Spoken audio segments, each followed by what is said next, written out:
Salam interaksi semuanya. Dimanapun Anda berada, semoga aktivitas kita dimudahkan semuanya. Kali ini Mimin menceritakan sebuah kisah nyata. Seorang tentara 512 hari bertahan hidup di pulau terpencil. Nah, gimana ceritanya? Ayo nonton berikutnya. Sebelum menonton, jangan lupa ya tekan tombol subscribe. Pada masa-masa akhir Perang Dunia II, ketika dunia tengah dilanda kekacauan dan kabar tentang berakhirnya peperangan masih samar, terdapat seorang tentara Jepang bernama Hideki Mori. Hideki adalah prajurit yang telah terbiasa dengan disiplin militer dan taktik bertahan hidup di medan perang. Namun, nasibnya berubah ketika dalam sebuah operasi rahasia, ia terpisah dari unitnya dan terseret ke sebuah pulau terpencil di Samudra Pasifik. Di pulau itu, Hideki menemukan dirinya sendirian dalam hutan lebat dan pantai berpasir yang sunyi. Dengan perbekalan seadanya, beberapa ransel berisi persediaan makanan kering dan peralatan militer yang minimal, ia harus beradaptasi dengan lingkungan yang keras dan asing. Meski kabar tentang kekalahan Jepang mulai terdengar dari jauh, Hideki tetap teguh pada sumpahnya dan percaya bahwa tugasnya belum selesai. Pada hari pertama, ia menyusun rencana untuk bertahan hidup, mencari sumber air tawar, memanfaatkan buah-buahan liar, dan memancing di sekitar pantai. Dengan segala keterampilan yang ia pelajari selama bertugas, Hideki perlahan-lahan membangun tempat perlindungan sederhana dari kayu dan dedaunan, sembari selalu waspada terhadap bahaya dari alam liar.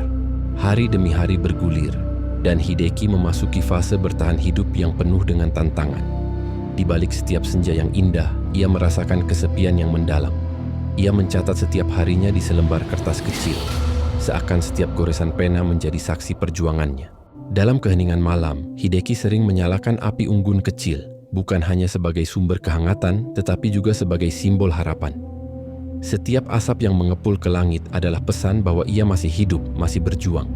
Ia menggunakan teknik-teknik bertahan hidup yang pernah dipelajarinya.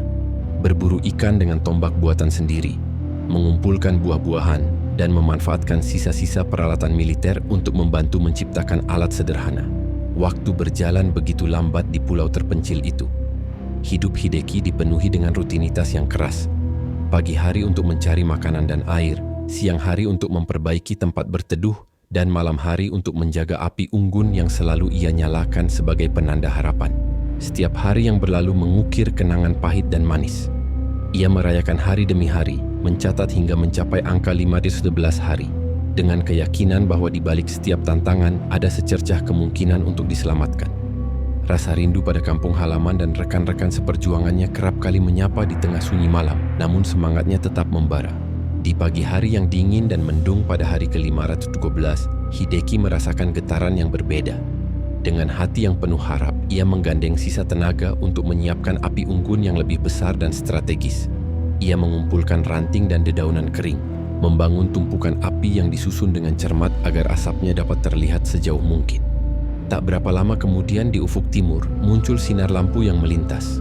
Sebuah kapal patroli yang tengah berpatroli di wilayah perairan itu mendekat. Awak kapal yang semula tengah melakukan ronde menyadari adanya asap tebal yang menggantung di udara. Dengan cepat mereka mendekati lokasi tersebut dan menemukan sosok Hideki yang lelah namun tak kalah berani. Di saat itulah perjalanan panjang Hideki selama 512 hari mencapai titik akhirnya.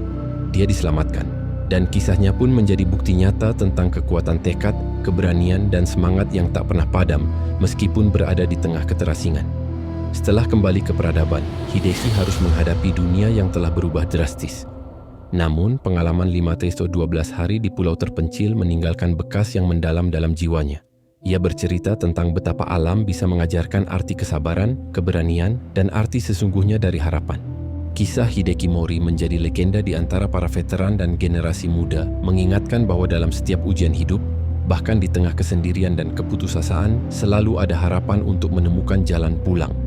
Kisah nyata Hideki, meskipun terbungkus dalam keheningan pulau terpencil, terus menginspirasi bahwa semangat untuk bertahan hidup dan mempertahankan keyakinan bisa menaklukkan segala rintangan.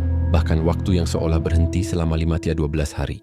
Saat kapal penyelamat membawanya menuju daratan, ia mengira akan disambut dengan kehangatan dan rasa bangga. Namun dunia yang ia tinggalkan lebih dari setahun lalu telah berubah drastis. Jepang telah kalah perang. Kaisar telah menyerah. Tentara yang dulunya bertarung habis-habisan kini menjadi bagian dari negara yang berusaha bangkit dari kehancuran. Banyak rekannya yang telah gugur atau kembali sebagai orang yang berbeda.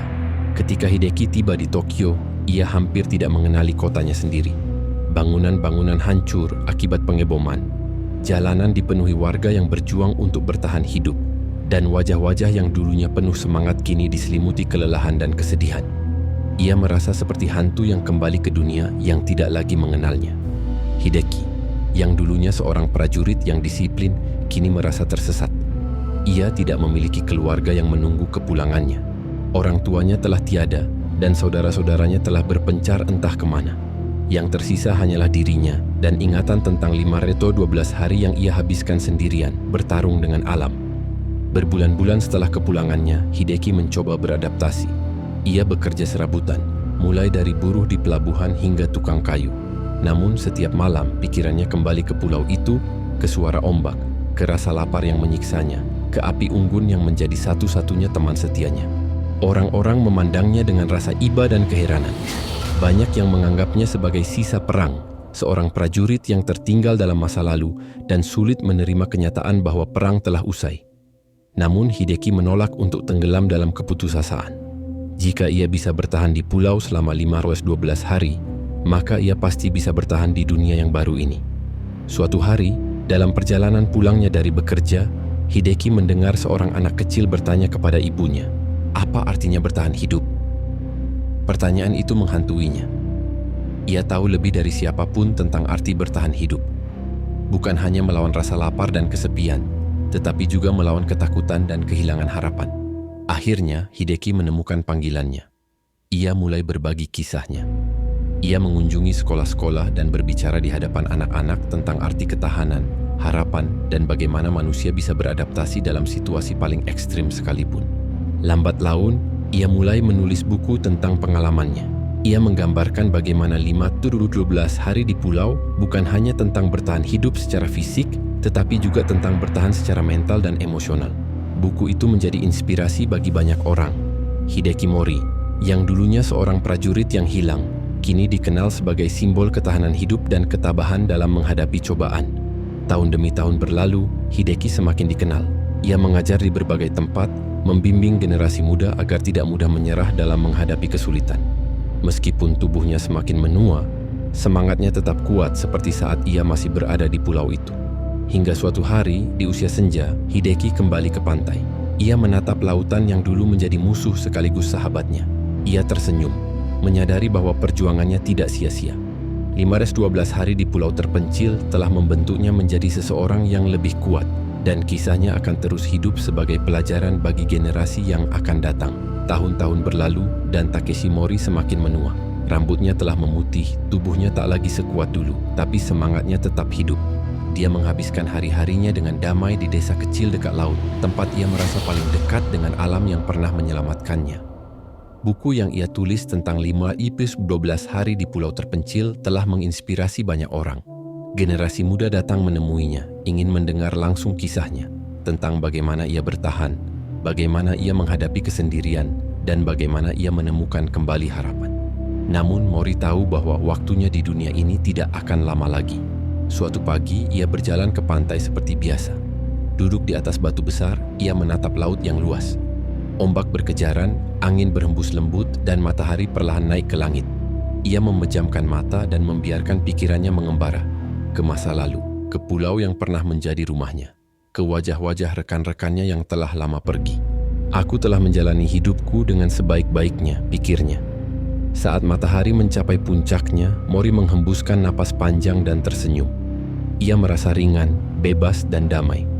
Di sore harinya, penduduk desa menemukannya di pantai, duduk bersandar pada batu besar dengan ekspresi damai di wajahnya.